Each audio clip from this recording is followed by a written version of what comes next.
Ang kwentong ito ay hango sa totoong buhay. Mula ito sa isa nating kabayan na itago na lang natin sa pangalang Chris. Walang eksaktong taon, probinsya ng Mindanao. Minsan sa buhay ng tao, kailangan may pagdaanan tayong matindi o madapa bago natin matutunan ang isang leksyon.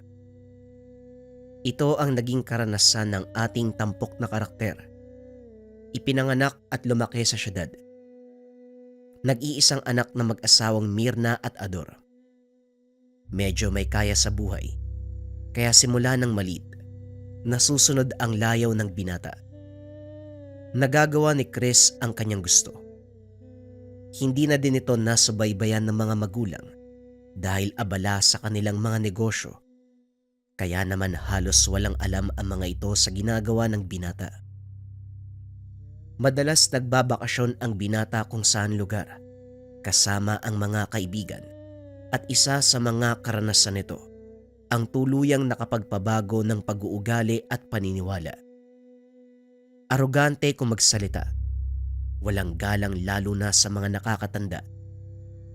Madalas ding napapaaway dahil sa kabastusan ng bunganga at kayabangan. Isang hapon, nagkayayaan ang magkakaibigan na magbakasyon sa malayong probinsya. Nagkataon na taga Davao ang isa sa mga kaibigan nito, na itago na lang natin sa pangalang Mar. Kung gusto nyo, doon tayo sa amin sa Davao.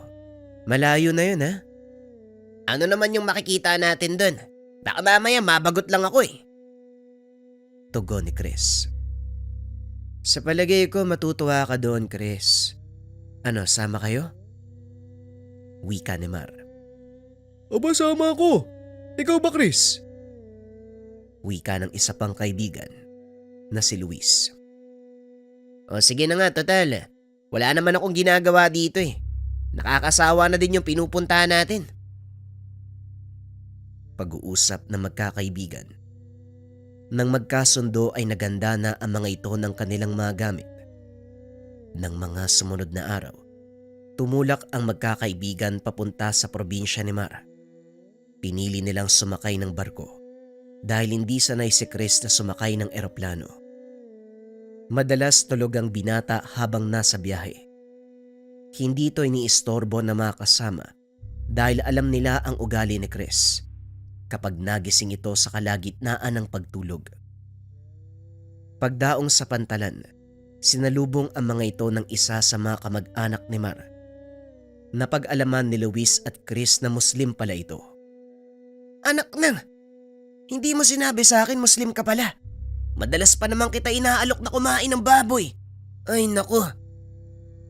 Palagi ko naman tinatanggihan ng alok mo. Haram ang pagkain ng baboy. Ti Abdul, nasaan na po ang sasakyan? Naroon na sa labasan. Hindi ko na dinala sa loob. Bawal eh. Malapit lang naman. Halika, bitbitin niyo ang mga gamit niyo. Wika ng Chewy ni Mar, na itago na lang natin sa pangalang Abdul. Nagulat ang binata sa sinabi ni Chris. Masyadong mabigat yung dala ko eh. Pwede bang ikaw na lang magdala, Manong? Babayaran na lang kita. Nilingon ni Mar ang kaibigan at tinignan ng masama. Huwag mong dalhin yung ugali mo dito, Chris, ha? Siyuin ko ang taong yan. Hindi mo siya utusan. Kaya huwag kang bastos. Ayan mo na, Mar, ayos lang yan. Malapit lang naman ang pagdadala ng mga gamit niyo eh. Sige na, mauna na kayo sa sasakyan. Kita mo na. Ayos lang pala sa chewin mo eh. Ikaw talaga, Mar, ang init ng ulo mo. Halika na nga. Magagalit na sana si Mara nang bigla itong akbayan ni Luis. Hayaan mo na. Para ka namang bago ng bago. Simula noon, ganyan na yung ugali niyan eh. Ang sarap ingudgud sa putik. Yan na nga eh. Pero iba ang lugar na to. Hindi to Maynila, Luis. Mamaya mapahamak pa yan eh. Tayo ang masisi. Mabuti na lang at mahaba ang pasensya ng chewin ko. Kung hindi baka nabugbog na yan. Huwag kang mag-alala, pare. Isang araw may taong makakapagturo sa kanya ng leksyon. Hindi man sa ngayon pero darating ang panahon. Malalaman ni Chris ang pagkakamali niya. Medyo malayo sa mismong syudad ang tahanan ni Mar. Kakailanganin pang dumaan sa mabatong kalsada bago makarating sa kanilang baryo. Walang yan naman oh! Napakalubak naman ng daan! Nanakit tuloy yung likod ko! Tapos yung upuan ng sasakyan nyo, gawa pa sa kahoy, ano ba yan? Napansin ni Mang Abdul ang pagiging reklamador ni Chris. Kaya naman pinagsabihan niya si Mar. Hindi maganda ang ugali ng kaibigan mo, Mar. Mapapahamak yan dito. Pagsabihan mo yan. Opo tiyo, pasensya na kayo. Ako na pong bahala sa kanya. Matapos kausapin ng Chewin, tinawag ni Mar si Chris upang pagsabihan. Tumangulang ang binata. Alam ni Mar na pinapalusot lang nito sa kabilang tenga ang kanyang sinasabi. Uy Luis, umayos ka. Mapapaya tayo dito eh. Tandaan mo wala tayo sa lugar natin ha. Isa ka pa eh. Nagpunta tayo dito para mag-aliw. Hindi para pakinggan yung mga sermon nyo. Parang pinagsisisihan ko na. Dapat hindi kita sinama dito eh. Matapos kausapin ang kaibigan, sinamahan nila ito sa silid na tutulugan. Pinaliwanag ni Mar ang mga dapat at hindi dapat gawin. Lalo na at iba ang kaugalian nila kaysa sa nakasanayan ni Luis at Chris. Tuwing madaling araw, nagigising ang mga tiyuhin ko upang magpunta sa moske at magdasal. Tumatagal yan ng maigit 1 oras o depende. Sa hapon 6:00 naman. At sa mga oras na nabanggit, kayo lang ang tao sa bahay. Hindi pwedeng hindi ako sumama dahil yon ang nakaugalian namin. Ayos lang naman sa akin, Mar. Pero mukha talaga mababagot ako dito. Wala ba tayong pwedeng pasyalan? Meron naman. Pwede tayong mamasyal doon sa kabilang bundok. Medyo malayo nga lang ang lalakarin. Tapos kakailanganin natin ang gagabay papunta roon. May kakilala ka ba dito? Ayoko nasa loob lang ng bahay. Wala akong kakilala. Pero tatanungin ko si Tio Abdul. Baka sakaling may alam siyang tao na pwedeng sumama sa atin. Hapon na nang dumating sila sa lugar. Naghahanda na ang mga tsuy ni Mar para magpunta sa moske. Matutulog na lang muna ako habang wala kayo, Mar. Ikaw Chris, may idlip ka din. Alam kong pagod ka sa biyahe. Paano ako makakatulog dito? Ang tigas ng higaan. Ang dami mong reklamo. Sana nagdala ka ng sarili mong higaan. Ay naku, bahala ka nga sa buhay mo. Dumungaw si Chris sa bintana. Nakita ang isang matanda. May pasa na bungkos ng kahoy. Dahil sa pagkabagot, may kung anong pumasok sa isipan ng binata. Tumayo ito at lumabas ng tahanan. Pinuntahan ng matanda at kinausap. Magandang hapon po, tatang. Saan po kayo pupunta? At saka ano po yung dala nyo? Nagpatuloy sa paglalakad ang matanda na para bang walang naririnig. Aba, loko to ah. Tatang, bingi ka? Biglang huminto ang matanda at nilingon si Chris. Sabihin mo sa akin, iho. Dayo ka, no? Oo, dayo ko dito. Bakit naman po? Ano naman kung dayo ko? Kaya pala iba ang ugali mo. Iba ang ugali ko. Ikaw kaya yung lumagay sa lugar ko. Binati kita kanina tapos tinanong kita eh. Pero hindi ka sumagot. Hindi ba nakakabastos yun? Nasa tao kung sasagutin niya ang pagbati mo o hindi. Kapag hindi ka pinansin, ibig sabihin nun wala siyang ganang tugunin ang pagbati mo. O hindi kaya naman, abala sa ibang bagay. Kagaya ngayon, abala ko sa paglalakad, pasan-pasan ang panggatong ko. Pero heto ka, nakaharang sa dadaanan ko. Matapos magsalita, tumuloy na sa paglalakad ang matanda. Kamot ulo namang bumalik sa loob ng bakuran si Chris. Habang pinagmamasdan nitong naglalakad papalayo. Hindi maiwasan ng binata ang matawa dahil sa paraan ng paglalakad ng matanda. Panay pa ang kamot sa kanyang puwet. Maya-maya ay dumating sina Mar at Mang Abdul galing sa pagdarasal sa moske. Mukhang may napagkakatuwaan ka dyan ah. Po, wala naman po, yung matanda lang na dumaan. Nakakatuwa kasi siya maglakad eh. Si Tatang Badong. Doon sa kagubatan nakatira ang matandang yan. Madalas siyang napapadaan dito para mamulot ng mga tuyong sanga ng kahoy dyan sa taniman ng kape. Diyan yon sa may kabilang burol. Ano naman ang ginagawa niya sa mga tuyong sanga? Panggatong. O hindi kaya naman ginagamit niya para pagpagan ng mga tanim na sitaw? O siya, pumasok na tayo nang makapagapunan. Teka, asan pala yung isa mong kaibigan, Mar? Andun ho sa kwarto, iidip daw siya sandali. Ganun ba? Gisingin nyo nang makapagapunan muna bago matulog uli. Naglakad si Chris papunta sa kwartong tinutuluyan. Ginising si Luis. Napaupo pa ito sa higaan nang mapansing madilim na. Dali-dali itong tumayo at lumabas ng silid. Nagtaka ang mga kaibigan nito kung bakit ganon ang kilos ni Luis. Kaya naman hinabol ito ni Mar at kinausap. Oy Luis, anong nangyayari sa'yo? Bakit parang wala ka sa sarili? Tanong ni Mar. Napatingin naman sa kanya si Luis at nagkamot ng ulo. Wala.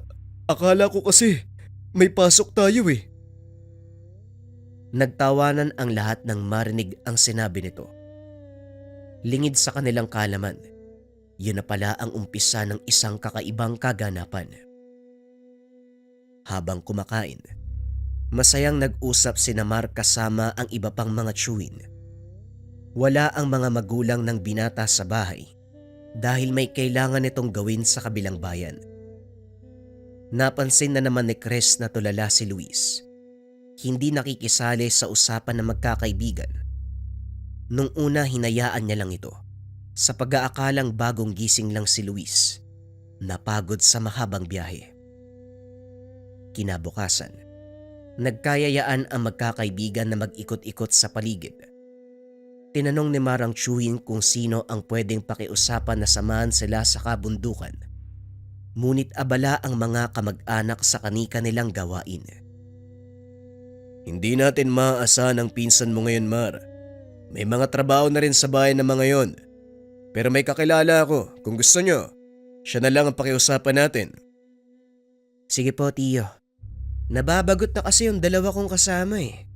Sayang naman ang punta namin dito kung hindi ko sila may gagala. Matapos ang pag-uusap, sinundo ni Mang Abdul ang sinasabing tao. Nakahanda na ang tatlo sa pamamasyal. Ilang sandali pa dumating na sina Mang Abdul kasama ang isang matanda. Napatayo si Chris dahil yung matandang yon ang pinagtatawanan niya kahapon. Kapansin-pansin din ang hindi pangkaraniwang katahimikan ni Luis. Siya ba yung sasama sa atin? Kaya pa bang maglakad dyan ng malayo? Hayang ka na naman, Chris, oh. Si Tatang Badong, isa sa pinakamatandang naninirahan dito sa lugar. Kabisado niya ang kabundukan dahil dati siyang mangangaso. Ha? Wala sa itsura niya ang sinasabi mo, Mar. Pasensya na, ha? Pero baka tayo pa ang magpasan sa kanya pabalik dito eh. Naririnig ng matanda ang sinasabi ni Chris. Mukhang may sinasabi ang kaibigan ng pamangkin mo, Abdul. Kung ayaw nyo, wala namang problema sa akin.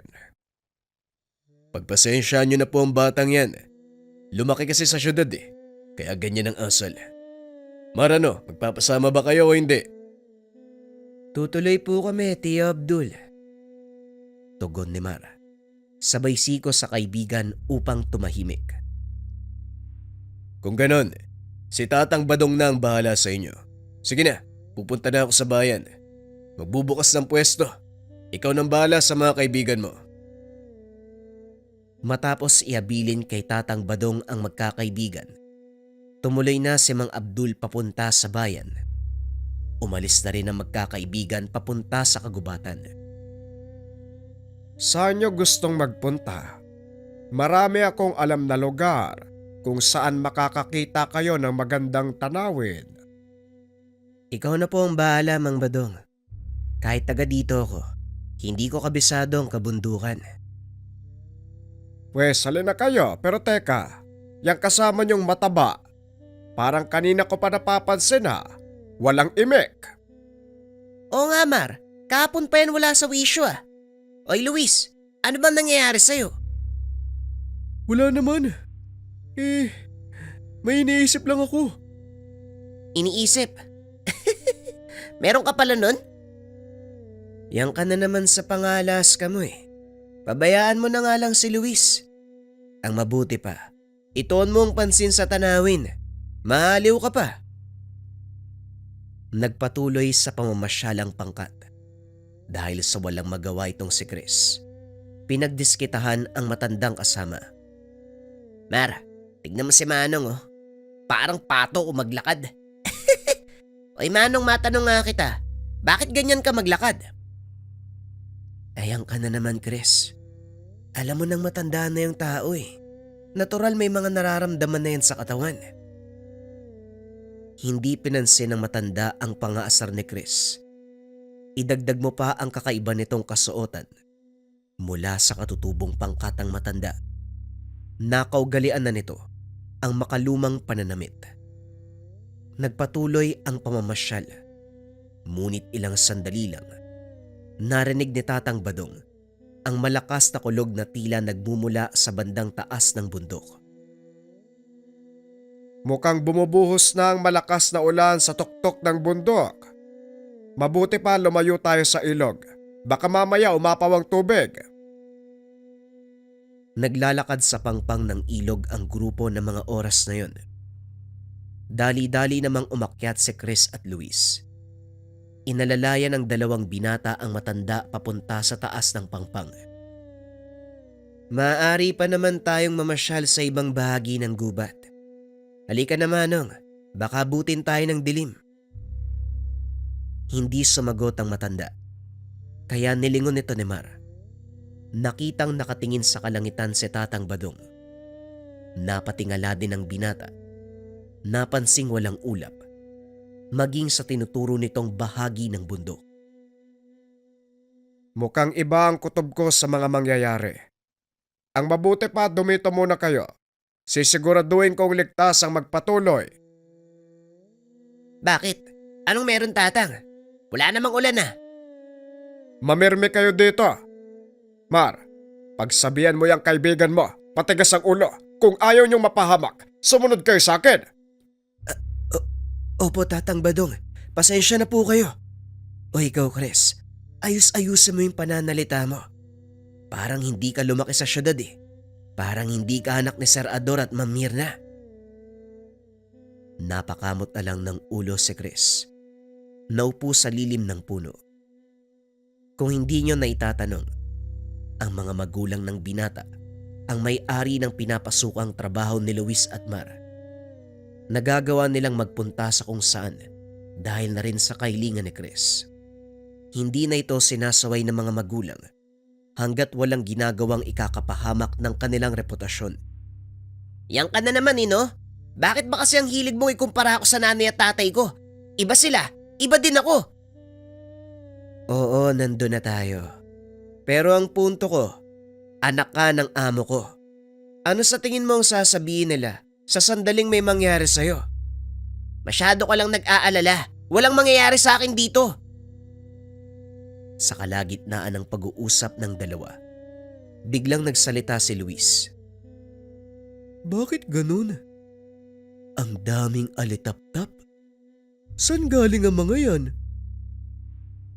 Nagtaka si Mar dahil terik pa ang araw ng mga oras na yun. Iniikot nito ang tingin sa paligid, maging sa pinakamadilim na bahagi ng gubat. Kaso nga lang wala itong anumang nakikita. Mga alitap-tap, Luis. Sigurado ka? Wala naman ako nakikita. Oo nga, teka. Kahapon ka pa wala sa sarili ah. Ano ba nangyayari sa'yo? Ano ba naman kayo? Ayan sila oh. Nagkalat sa paligid oh. Nang mga oras na yun, tinitignan lang ni Tatang Badong ang binata. Alam nito na may nangyayaring hindi maganda kay Luis. Aalis na muna ako. Dito lang kayo. Titignan ko kung ligtas ang tumuloy o kakailanganin nating bumalik. Naglakad ang matanda palayo. Hindi pa rin maalis ni Chris ang ngiti sa kanyang muka habang tinitignan ng matanda. Yang ka na naman, Maro. Ano ba kasing meron sa'yo? Hindi nawawala yung pagka-arugante mo. Simula noon, ganito na ako. Hindi ko lang maiwasang punahin na mga nakikita ko sa ibang tao. Kung minsan, sila din ang may kasalanan kung bakit ako nagiging arugante sa kanila. Kahit kay Tatang Badong, wala namang ginagawa sa'yo yung tao ah. Ikaw pa nga tong nanlait sa kanya eh. Hayaan mo na. Hindi niya naman narinig yun eh. At saka, wag mo nga akong pagtuunan ng pansin. Ayan si Luis, so tignan mo parang nasisiraan ng ulo. Tinignan ni Mar ang kaibigan. Nakita itong may hinuhuli sa hangin. Oy Luis, ano bang ginagawa mo? Humuhuli ng alitap-tap. Ilalagay sa garapon. Tapos dadalin pag-uwi. Alitap-tap, nasan? Wala naman ako nakikita. Alam mo, itigil mo na yan ha.